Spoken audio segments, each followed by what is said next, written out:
मैं ज्योतिषाचार्य आशा त्यागी राजमहल टाइम्स और धम्म मंच में आपका हार्दिक स्वागत करती हूँ। हस्तरेखा सीरीज में हम आगे चलते हैं। पहली वीडियोस में हमने 2 प्रकार के अंगूठों के बारे में पढ़ा था। उसमें हम अधिक कोण और समकोण पढ़ चुके।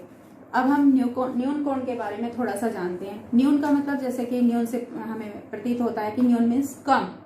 तो न्यून कोण जो होगा वो जिस तरीके से समकोण था वो इस तरीके से होगा, कुछ इस तरीके से। ये और ये अंगूठा तर्जनी फिंगर की तरफ को झुका हुआ होगा। तो जो न्यून कोण वाले अंगूठे वाले लोग होते हैं वो इस तरीके का एक आकार उनकी इस तरीके से बनता है। वो सीधा नहीं होगा, वो इस तरीके से झुकाव लिए हुए होता है।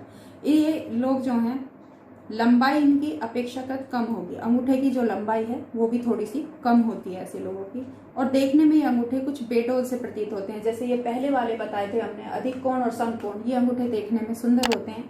लेकिन जो न्यून कोण वाला होगा ये लुक में इतना सुंदर नहीं होगा। तो ऐसे अंगूठों को हम तमोगुणी अंगूठा कहते हैं। तमोगुणी से मतलब ये है कि वो लोग जो है कोई भी डिसीजन दिमाग का इस्तेमाल कम करते हैं और त्वरित गति से लेते हैं। उनके अंदर एक फिजिकल डिज़ायर या फाइनेंशियली डिज़ायर, जो उनकी डिज़ायर होती है वो इतनी ज़्यादा होती है किसी भी चीज़ को लेके कि वो अपने आप पर कंट्रोल नहीं कर पाते। तो इस प्रकार से हम ये अनुमान लगा सकते हैं कि जो हमारा अधिक कोण था वो समकोण था, वो उसके कंपेयर में हम न्यून कोण को निम्न की श्रेणी में रखते हैं। जिन व्यक्तियों के हाथों में इस प्रकार का अंगूठा होता है वो व्यक्ति जीवन में निराशावादी भावना हमेशा अपनाए रखते हैं। आलस्य इनके जीवन में बराबर बना रहता है। एफर्ट्स जब नहीं करेंगे तो अपने आप ही जो है लग्जरी कम रहती है और यात्रा करने में इनकी कोई रुचि नहीं होती है। कुल मिला के जब आलस्य इनके जीवन का एक मुख्य आधार बन जाता है तो किसी भी काम के लिए इन्हें बड़ी मुश्किल से तैयार करना पड़ता है और किसी न किसी भी कार्य को पूर्ण करने में ये विश्वास नहीं रखते। अगर इनको कोई जिम्मेदारी भरा काम दे दिया जाए ये उसे पूरा टाइम पर नहीं कर पाएंगे। निम्न और मध्यम वर्ग के लोगों में ऐसे अंगूठे हमें देखने को मिलते हैं। कुल मिला के हम इसे बोल सकते हैं कि लेबर क्लास के लोग जो होते हैं कि जो बस हैंड टू माउथ, आज जितना कमा लिया उतना ही हमें खा लिया, इतना ही सफिशिएंट है। उनकी कोई महत्वाकांक्षा इतनी ज़्यादा नहीं होती। एट द टाइम जो उनकी डिज़ायर है बस वही उनके जीवन का उद्देश्य होता है। ऐसे व्यक्ति बुरी आदतों और व्यसनों में रहते हैं। जैसे आपने देखा होगा कि रिक्शा चालक हैं या कोई भी लेबर है, उनके घर में बच्चा बीमार है, कोई परेशानी नहीं है, उसे उसकी चिंता नहीं है, लेकिन उसने आज कमा ली, उसे शाम को जो है किस तरीके से अपना व्यसन या जो भी है उसकी पूर्ति करनी है, उसके लिए वही उसका मकसद बन जाता है। तो जिसकी वजह से इनकी आय की अपेक्षा व्यय बढ़ा रहता है। खर्च, जुआ, इस सट्टा, इस तरीके की चीज़ों में, इस तरीके के व्यसन में ये लोग पड़ जाते हैं। ज़रूरत से ज़्यादा फिजूल खर्ची होते हैं। जब इनकम कम है और शौक ऐसे या इस तरीके के होंगे तो फिजूल खर्ची होगी। देखते देखते इनकी उम्र इसी तरीके से कट जाती है। कुछ भी इनका एक ऐसा नहीं है कि मुझे यहाँ तक अचीव करना है। अचीवमेंट इनकी लाइफ में ना के बराबर होते हैं। धर्म कर्म में उनकी रुचि बिल्कुल भी नहीं होती है।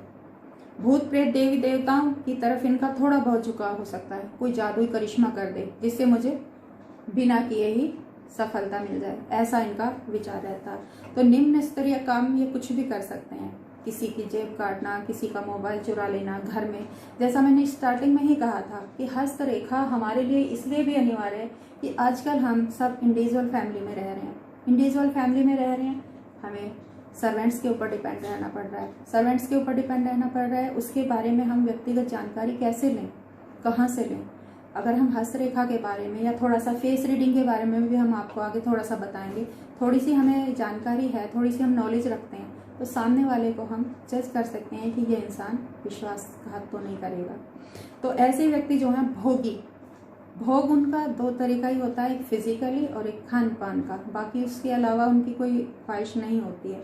और अन्य स्त्रियों के प्रति आसक्ति रखना, मतलब उनकी जो नज़र है वो हमेशा घर की महिलाओं के ऊपर बहुत गलत नज़र कह सकते हैं उसे, उससे हमें सावधान रहना पड़ता है। अपने से निम्नतर अथवा निम्न जाति की स्त्रियों से इनका संपर्क हमेशा रहता है। ऐसा नहीं है कि लेबर क्लास वाला जो हमने अंगूठा बताया ये न्यून कोण वाला कि ये लेबर वर्ग में ही पैदा होने वालों के हाथ में होगा। अगर वे किसी मीडियम फैमिली में भी पैदा हो गए तो भी उनके अंदर वही गुण रहेंगे कि अपने से लोअर कास्ट जो लेडीज हैं उनके संपर्क में उनका बने रहना। ऐसे व्यक्ति अपने जीवन में कई बार डिफेम का भी सामना करते हैं, क्योंकि शुक्र का जो अंगूठा हमारा शुक्र का कारक है, शुक्र स्त्री, और अगर हमारा सूर्य भी, वो हम आगे बात करेंगे, तो सूर्य भी हमारा अगर इस तरीके से कहीं पाप प्रभाव में जरूर होता है तो हमें डिफेम मिलेगा।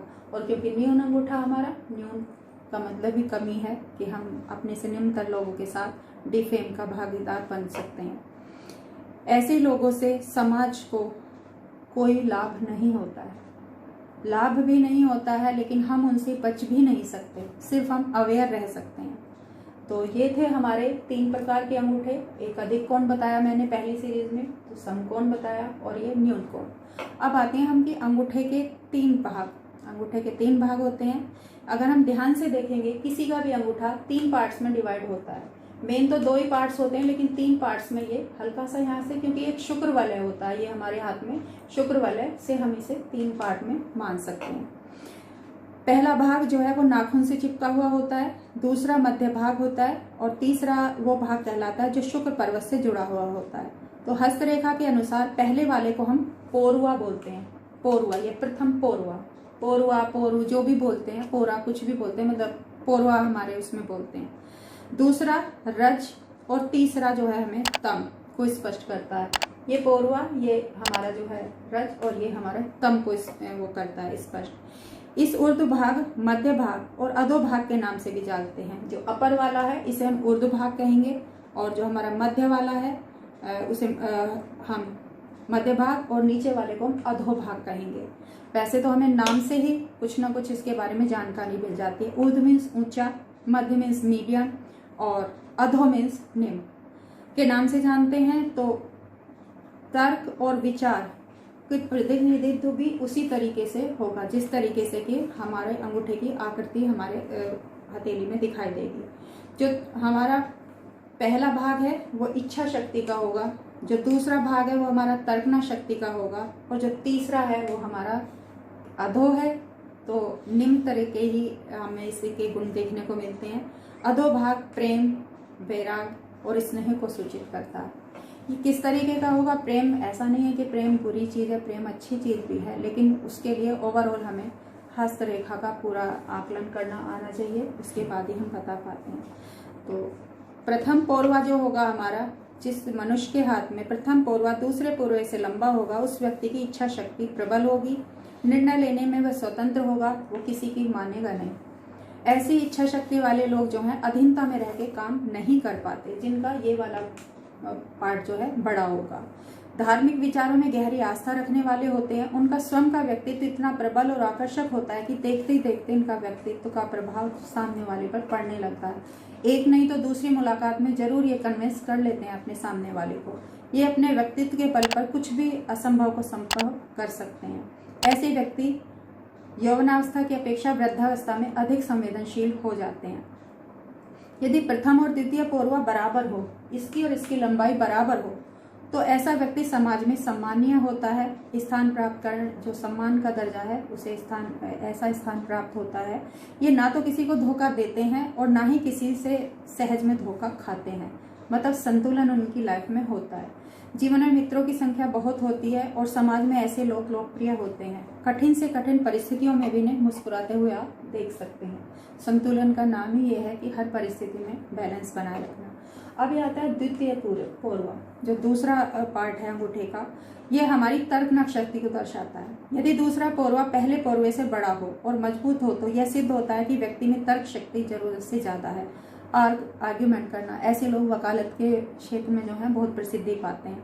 इस व्यक्ति की विशेषता यह होगी, ये अपनी तर्क शक्ति के सामने किसी को टिकने नहीं देता।